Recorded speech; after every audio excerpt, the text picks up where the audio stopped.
From the Presidential Palace, Manila, Dateline Malacañang.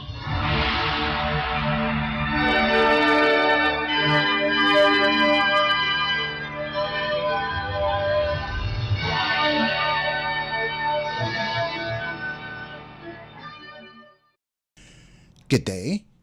This is Dateline Malacañang. Philippine President Ferdinand R. Marcos Jr. on Thursday inspected the state-of-the-art Rice Processing System 2 or RPS2 at Ipil Town in Echage, Isabela Province. This as the Marcos administration underscores its commitment to modernizing the agriculture sector and uplifting the livelihood of farmers. Inaugurated in November of 2024, the facility is part of the Rice Competitiveness Enhancement Fund or RCEF mechanization program with a total investment of 67.48 million pesos. It includes a multi-stage rice mill with a capacity of 3 tons per hour valued at 48.58 million pesos and 5 recirculating dryers, each capable of handling 12 tons worth 18.9 million. The program aims to reduce production costs and decrease post-harvest losses. These improvements are expected to significantly benefit the local rice industry, ensuring better income for farmers and a more stable supply of rice for consumers. The provincial government of Isabela, the main beneficiary of RPS2, supports 70,556 farmers registered under the registry system for basic sectors in agriculture or RSBSA who cultivate 66,303 hectares of rice land. The modernized facility streamlines rice processing and post-harvest operations, directly benefiting these farmers by increasing efficiency and reducing losses. Dateline Malacañang. Philippine President Ferdinand R. Marcos Jr. has signed into law a measure seeking to create pathways for working professionals to earn degrees through non-traditional means. President Marcos signed Republic Act or RA 12124 or the Tertiary Education Equivalency and Accreditation Program or ETEEAP Act on Monday, allowing working professionals to earn college degrees without going through the traditional schooling methods. The ETEEAP will identify, assess, validate, and assign equivalent undergraduate level and special graduate programs of prior learning from formal, non-formal, and informal learning systems and relevant work experiences to qualified individuals for the grant of appropriate academic degrees. The Commission on Higher Education, or CHED, will serve as the lead implementing agency of the new law. Its functions include deputizing higher education institutions, or HEIs, with academic degrees to be opened for the ETEEAP, developing standards for a diversified mode of assessing skills, values, knowledge, and levels of competence, and granting or revocation of HEI's authority to implement the ETEEAP. The CHED is also tasked with monitoring and evaluating the implementation of the ETEEAP by deputized HEIs, convening broad-based and interagency consultation meetings, and setting standard fees and other administrative charges for accreditation that will contribute to ETEEAP's special account. To ensure the effective implementation of ETEEAP, the Office of Programs and Standards Development or OPSD under CHED will be strengthened to serve as the permanent technical secretariat for carrying out the new law's functions. To avail the program, applicants must be at least 23 years old at the time of application and have completed a secondary school program, as evidenced by a high school diploma or a result of the Philippine Educational Placement Test or Alternative Learning System Accreditation and Equivalency Assessment and Certification, stating that the individual concerned is qualified to enter college.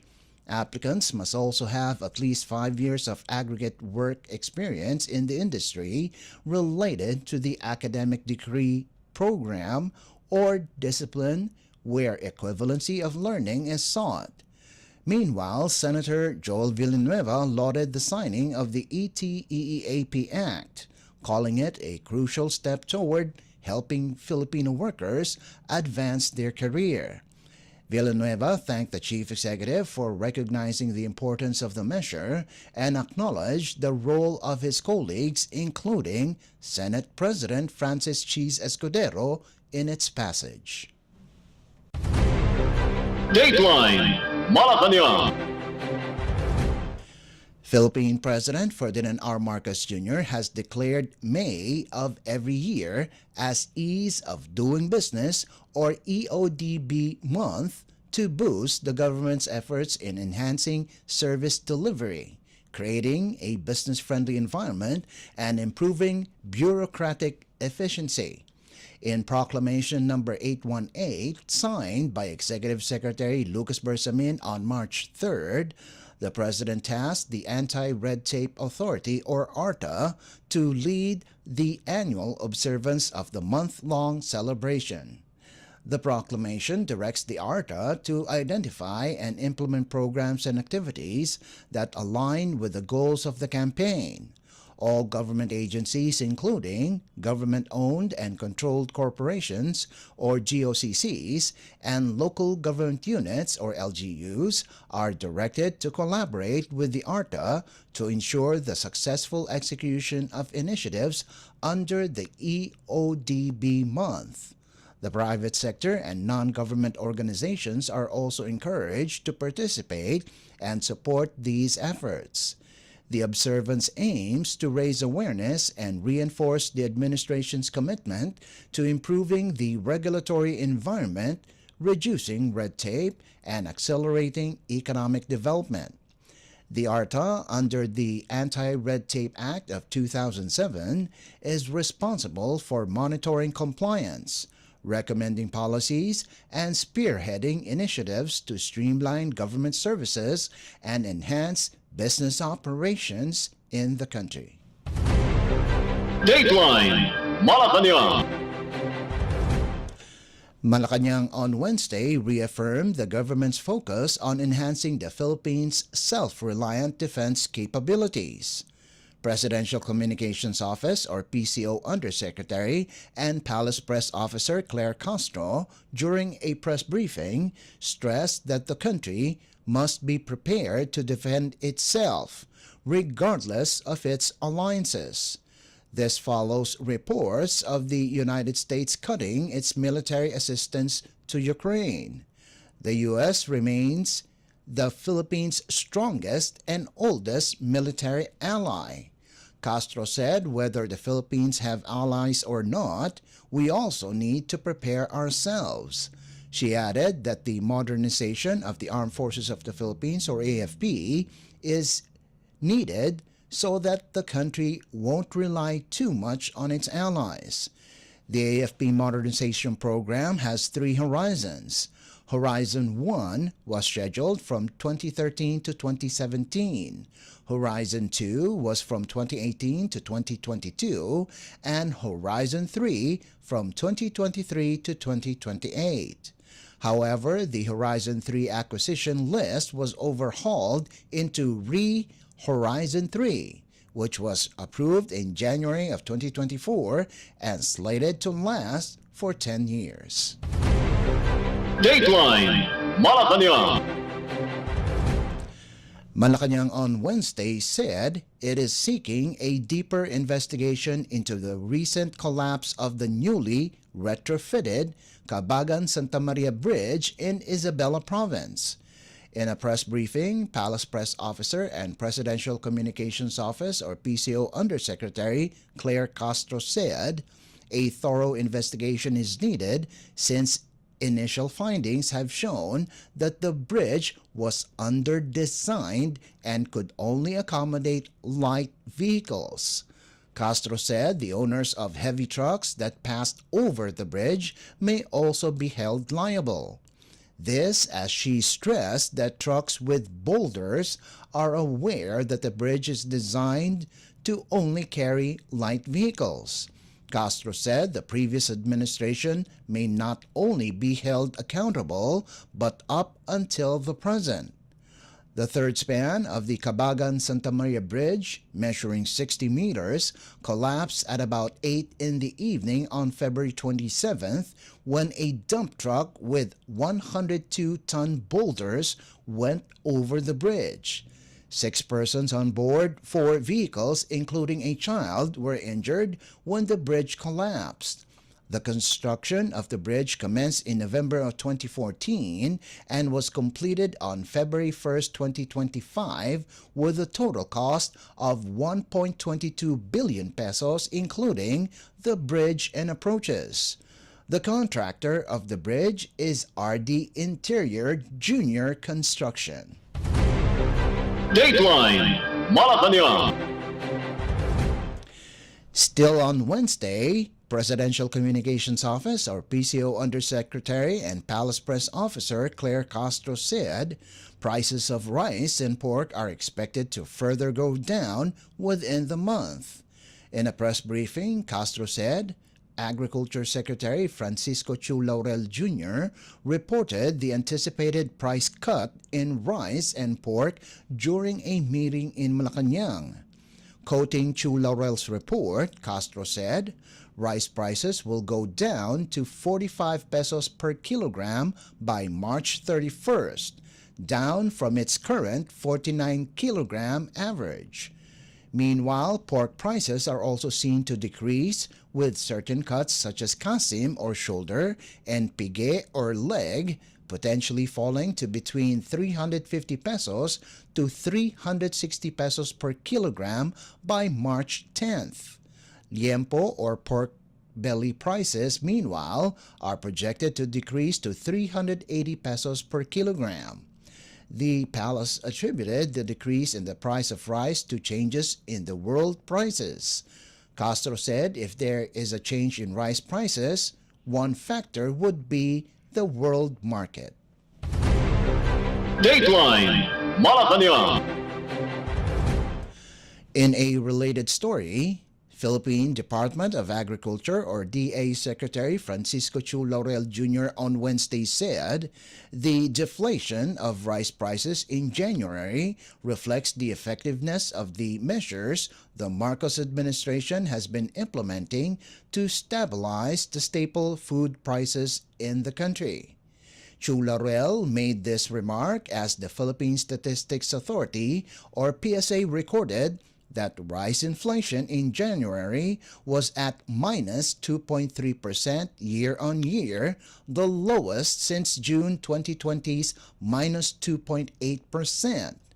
The deflation in rice prices in January was the first since the 0.1% decline in December of 2021. The PSA on Wednesday reported that inflation in February slowed down to 2.1% from 2.9% in January, mainly due to the easing of rate of price increase on food and non-alcoholic beverages. Rice alone had a sharper deflation of 4.9%. With prices decreasing since July of 2024 due to easing international prices and tariff reduction. In a media interview, DA spokesperson Assistant Secretary Arnel de Mesa said the rice prices have been dropping since December of 2024. De Mesa said the decrease in rice inflation is the outcome of the combined programs of DA, including the Rice for All program, wherein rice prices dropped from 45 pesos to 35 pesos. The Rice for All offers well-milled rice to the general public through the Kadiwa ng Pangulo centers and kiosks in select public markets, as well as in light rail transit or LRT and metro rail transit or MRT stations. De Mesa added that even the setting of maximum suggested retail price or MSRP for imported rice helped in the deflation. The MSRP for 5% broken rice is expected to drop to 45 pesos per kilogram by the end of March, while the current price is set at 49 pesos per kilogram, much lower than the original 58 pesos per kilogram. Before the MSRP implementation, the retail price for 5% broken rice was 62 pesos per kilogram to 64 pesos per kilogram. De Mesa said the impact of the Food Security Emergency Declaration may be felt starting within the month. The Food Security Emergency Declaration allows the National Food Authority, or NFA, to release its rice stocks to local government units, or LGUs, through the Department of Agriculture, or DA, and Food Terminal Incorporated, or FTI, at 33 pesos per kilogram, which can be sold to consumers at 35 pesos per kilogram. The NFA said San Juan, Navotas, and Camarines Sur Province have so far secured procurement from the DAFTI, while 70 LGUs have signified their intent to purchase NFA rice. Dateline Malacañang. And finally, the Philippine Statistics Authority on Thursday said the country posted an increase in employment rate for the month of January 2025. Based on the PSA's latest labor force survey, employment rate went up to 95.7%, or 48.49 million Filipinos have jobs in the country. This is higher compared to the 95.5% employment rate registered in the same month in 2024. This means that around 2.5 million Filipinos were added to the labor force compared to last year. Meanwhile, the country registered a 4.3% increase in unemployment rate, or equivalent to 2.16 million Filipinos without jobs. Underemployment rate, or those workers that are earning less than their ability, was recorded at 13.3%. Among the sectors that recorded an increase include service activities, accommodation and food service, fishing and aquaculture, wholesale and retail trade, and transportation. Dateline Malacañang. Before we conclude our program, Radyo Pilipinas World Service of the Presidential Broadcast Service is heard over the following shortwave frequencies: 9.475 MHz, 15.640 MHz, and 17.820 MHz.